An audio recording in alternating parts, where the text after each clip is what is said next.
دنیا کی کتابوں میں قرآن سمجھتا ہے، قرآن میں اللہ کا فرمان سمجھتا ہے۔ عادت بنا لے جو تلاوت قرآن کی، عادت بنا لے جو تلاوت قرآن کی، اللہ کی نظروں میں وہ انسان سمجھتا ہے۔ موشبہ تشریف لائیے اور قرآن کی فضیلت موضوع پر تفصیلی روشنی فرمائیں۔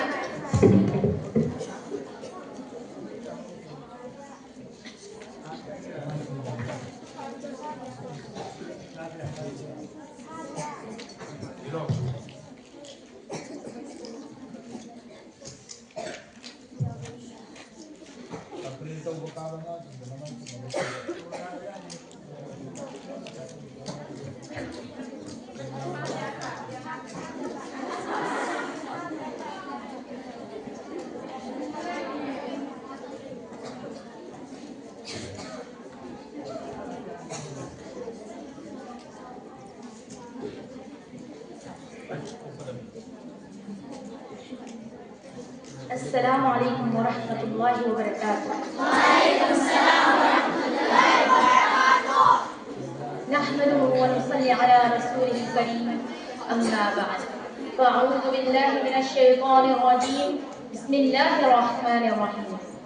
انا نحن نزلنا الذکر وانه لحافظون صدق اللہ العظیم۔ قال النبی صلی اللہ علیہ وسلم خیرکم من تعلم القرآن وعلمه او كما قال رسول اللہ صلی اللہ علیہ وسلم۔ صدر محترم، اساتذہ کرام، حاضرین جلسہ، سامعین کرام، آج کے اس بابرکت اجلاس میں کتاب اللہ کی فضیلت بیان کروں گی، کلام اللہ کی عظمت سناؤں گی، قرآن مقدس کی پاکیزگی کو ذکر کروں گی، کلام الہ کی برتری اور فوقیت کو ثابت کروں گی۔ امید ہے کہ آپ حضرات بغور سماعت کریں گے اور میری ہمت افزائی کریں گے۔ سامعین کرام، قرآن سرچشمہ ہدایت ہے، قرآن منبع علم اور حکم ہے، قرآن منبع علم اور حکم ہے، قرآن مرکز رشد اور ہدایت ہے، قرآن رحمتوں کا خزانہ ہے، قرآن برکت رشد اور ہدایت ہے، قرآن محمد عربی صلی اللہ علیہ وسلم کا معجزہ ہے، قرآن محمد صلی اللہ علیہ وسلم کا نبوت کی تشدیق ہے، قرآن محمد کی بریا کی نبوت کی گواہ ہے، قرآن پیغمبروں کا عطیہ ہے۔ عزیز ساتھیوں، یہی وہ قرآن ہے جس کا بیان مقدس، جس کے اسلوب مقدس، جس کا نازل کرنے والا عرش والا، جس کے ذریعے نازل کیا گیا وہ امین و فرشتوں کے سردار اعلیٰ، اور جس پر نازل کیا گیا وہ نبیوں کے سردار اعلیٰ، اور جس جگہ پر نازل کیا گیا وہ تمام جگہوں سے برتر اور بالا، اور جس مہینے میں نازل کیا گیا وہ تمام مہینوں سے افضل اور اعلیٰ۔ سامعین کرام،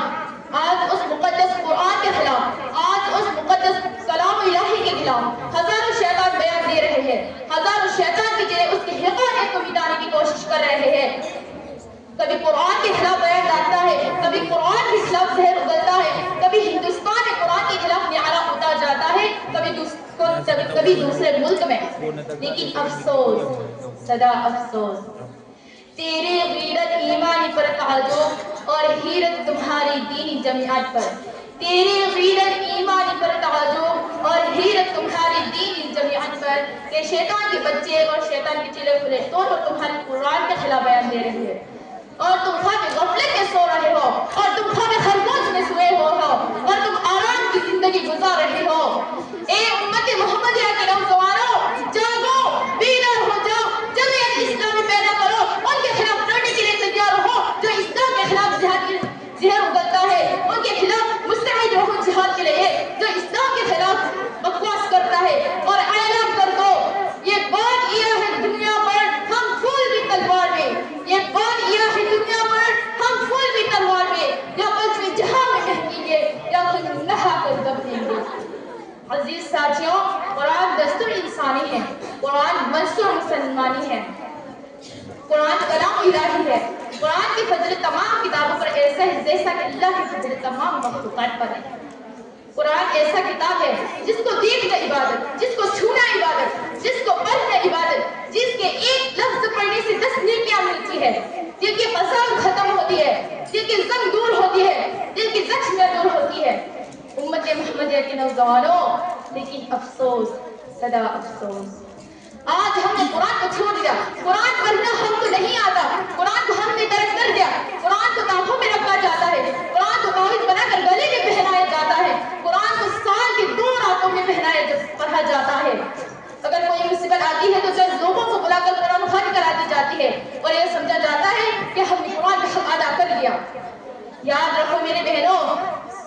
یہ قرآن کل ہمارے خلاف گواہ ہوگا، ہمارے خلاف گواہ ہی دے گا، ہمارے خلاف مخالف ہوگا، جب تک یہ ہم کو جہنم کی وادی میں پہنچا دینے سے علیحدہ نہیں ہوگا۔ ہاں، اگر ہم نے اس کی قدر کی،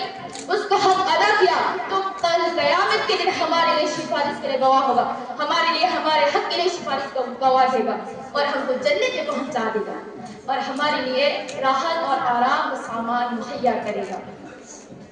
کسی شاعر نے کیا خوب کہا، وہ معزز تھے زمانے میں مسلمان ہو کر، وہ معزز تھے زمانے میں مسلمان ہو کر، ہم خوار ہوئے ترک قرآن ہو کر، وما توفیق الا باللہ۔